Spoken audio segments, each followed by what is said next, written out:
Hi! Welcome back, Fantasy Fiction Fanatics. It's great to see you again, and I hope you're doing well. Today's class is a mini episode on point of view from the Dragons of Spring Dawning. So there's two episodes that we have out right now of mini episodes that are point of view 1 and point of view 2, which is from my first two episodes that I have back at the very, very beginning of the channel. Where we started this whole journey that I talk about point of view and how complex the point of view is in this story. And I felt like now that we were at the end of the story that the point of view had evolved throughout the books, and I really wanted to talk about it. So in our full class, we went ahead and discussed point of view again, so I wanted to have this little mini episode that focused on just the point of view now that we're at the end of the story and how it has changed, that we kind of matched with having the mini episodes at the beginning of our story and now what we have and how it's changed to the end and how the complexity of it has changed into what it is now. I hope you go ahead and enjoy. Let's start with kind of going back to the beginning. You know, in my first two episodes on our Dragonlance series, all the way back on Autumn Twilight, we talked about point of view. And point of view is always so important because that's how a reader gets knowledge, is through the narration. So we had two different times that we talked about point of view. And I'd like to discuss point of view yet again because we've had a really long stretch of book since we have last discussed it. So we had all of the rest of Autumn Twilight, we had all of Winter Night, and now we've had most of Spring Dawning.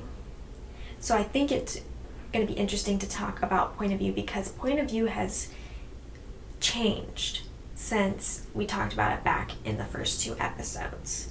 And you're probably thinking, like, how can point of view change when it's the same point of view? It's the same third person point of view. But as we discussed earlier, Tanis was the main focal point for our point of view. Even though we had times when we visited Tass's point of view and we visited Caramon's point of view, and we visited Riverwind's point of view, and so on and so forth.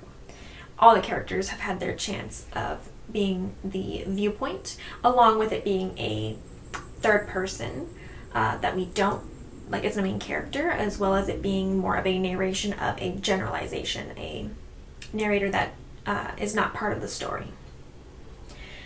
But it always came back to Tanis, where Tanis, we talked about how he was the anchor. He was the one that was connected to all the other characters, he was the one that knew them the best.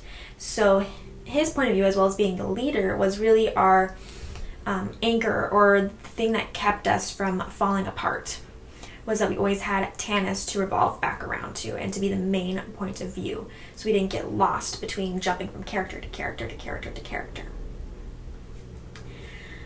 So having this focal point with having so many characters and so many different viewpoints that we have switched between, Tanis was very, very important to keeping us grounded, to keeping us knowing exactly what was happening, where, when, and what people were doing, was to always come back to him. But after the group splits in two in the second book, Winter Night, we see the point of view change, because Tanis can no longer tell the story in its complete form. We have two groups that are doing things simultaneously, and both groups are important, and knowing what they're doing is important for us as a reader to know what's happening in the story and how we're progressing. There really wouldn't be much of a story if we didn't have Lorana's group included once we've split up in the two. So we have the change in the fact that Tanis is no longer the only anchor. We now have two anchors, because the point of view is mainly from Tanis when we have our two groups and we're focusing on the group that has Tanis in it. And then when we have Lorana's group, it's Lorana who is the anchor. We have point of views from the other characters as well in her group, but she's the one that always gets wrapped around to. She's the anchor for this particular group while they're separated. And it's very interesting because Lorana becomes very much a Tanis-like character. She becomes the person who's the one that has all the knowledge of everything. She's the tactician. She's the one that can lead her group and to know these are the steps that we should take. these are the things that we should be doing. I think this is the person that's best for this job. So we've got Tanis, who has always been the leader of this group and they trust implicitly.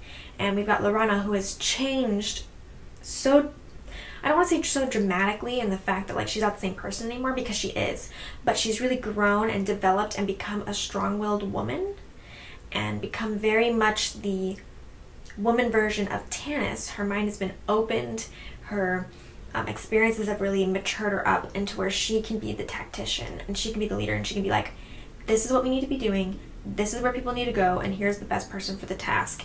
And everybody looks around to her. Strum, Tass, Flint, all of them look to her, along with the knights when she's, you know, in that battle and everything like that, and she's promoted to general. But in the group that we have, that we mainly focus on those characters, she becomes the anchor that holds us down in that group. She's the one that takes charge. She's the one that knows what's going to be happening.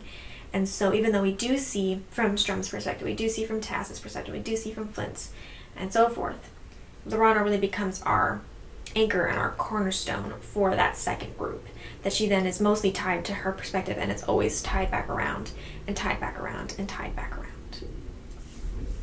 So it's very interesting how we've got one anchor and now then we have two anchors. And now I wanted to really talk about it because we have converged back together into being one main group that we're following. And Tanis is in that group, so now we're back to Tanis being the main anchor of our story. Until these chapters. So once Laurana is captured, we mostly stay with Tanis. And so the last set of chapters we had was mostly from Tanis's point of view. But now, everybody's kind of everywhere, and things are falling apart. I don't know if you've noticed this in these chapters, I'm sure you have, but everything is falling apart. Tanis is with Kitiara and is seeming to sell his soul in order to get Laurana. Caramon in that group is captured, and they don't know how they're going to get free. And then when they do get free, we've got Tess and Tika running one way, we got Caramon and Baram going the other way, and it just seems like all their planning, all the things that they wanted is falling apart, literally crumbling at the seams, and that there's no end in sight to this crumbling. So it's really interesting because now it's like Tanis is still our anchor, and then we've got this other group that doesn't really have a Tanis or a Laurana anymore.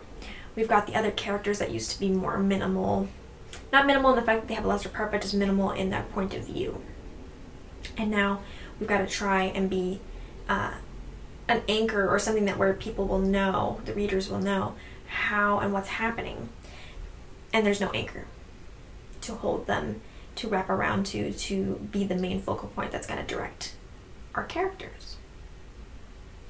So it's really interesting how we've come from one anchor, one person who we mostly focus on.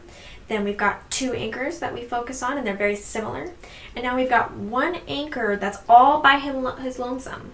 And that's the only reason why, for sure, that it's his point of view.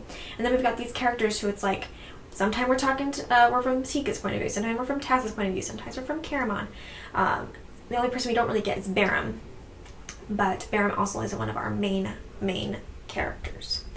So not only are we splitting up the responsibility, but we also have this really, really cool effect from this point of view, is we get the chaos that's happening in our story physically with the events, and it's being fueled by our point of view.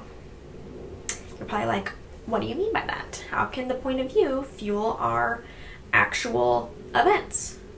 Well, with it being all over the place and there not being an anchor to hold us in place on what's happening and who we should be following and who we should be thinking about and what we should be thinking about, it enlarges the concern, enlarges the chaos that is happening with the group itself.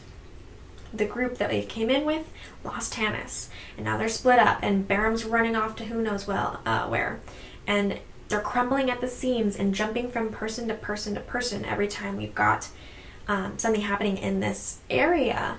It's also going to make the readers be jumping around and more chaotic and wondering what's going to happen and wondering what they should be doing, where they should be going, who's going to lead this attempt when Tanis isn't here and Lorana isn't here, what's going to happen, and how are these characters who aren't the main point of view normally going to get it together enough to lead us and to lead themselves through this ending journey, and how is it going to end. So point of view, especially with it being a third person point of view where we're not limited to just one character, really works in the author's favor to confuse and compound the chaos for the readers. It really is a very interesting tool that, say, a first person can't have, because it's stuck to that one person, unless they have a first person that like bounces between two different characters, which is also possible. But that is, it's in itself can only be between the two characters, and we can't be jumping around from this person to this person to this person to this person like we can in this story. So let me know what you think. If you get the feeling of chaos because you no longer have that anchor holding you down or not. I would really love to know if the point of view has affected your reading of it and affected your ability to stay calm and to run with what's happening. Because again, the point of view that we had that was the most anchoring us is the character that also anchors the people.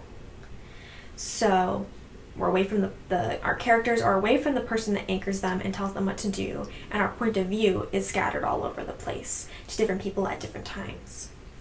So it's really, really cool effect that the authors use. So good. It really is amazing that they can keep in mind everything that they want and to know exactly which point of view will make the most effect. Now that there's no person that they can be like, this is the main person we're going to focus on at most times, and just do the relevant information from the other characters when it's important to see their point of view and not the main characters or the anchor characters.